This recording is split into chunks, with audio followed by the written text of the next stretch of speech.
बातम्यांच्या 2 पाऊल पुढे विशेष घडामोडीमध्ये आपण या ठिकाणी आलोय ते राजमाता जिजाऊ यांचं समाधीस्थळ आहे आणि आपल्या सर्वांसाठी एक पवित्र ठिकाण आहे. आम्ही सिंदखेड राजा येथून राजमाता जिजाऊ माँसाहेबांच्या जन्मस्थळावरून एक अभिवादन यात्रा, जन्मस्थळ ते स्मृतीस्थळ अशी अभिवादन यात्रा दरवर्षी काढतो. हे 5 वर्ष होतं आणि यामध्ये महाराष्ट्रातील 22 जिल्ह्यातून लोक सहभागी झाले आणि हा जो कार्यक्रम आहे, हा दिवसेंदिवस जनतेपर्यंत पोहोचावा. हे पाताळ जे गाव आहे ते लोकांना माहिती व्हावं, निदर्शनास आली पाहिजे, त्याची माहिती लोकांपर्यंत दिली पाहिजे.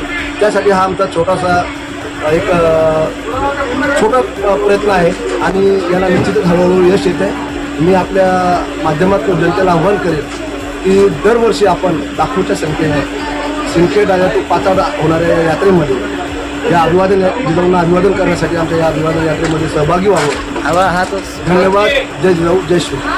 आज आपण इथं जमा झाल्याचं कारण आहे की माँसाहेब जिजाऊंची 352वा स्मृतिदिन आहे.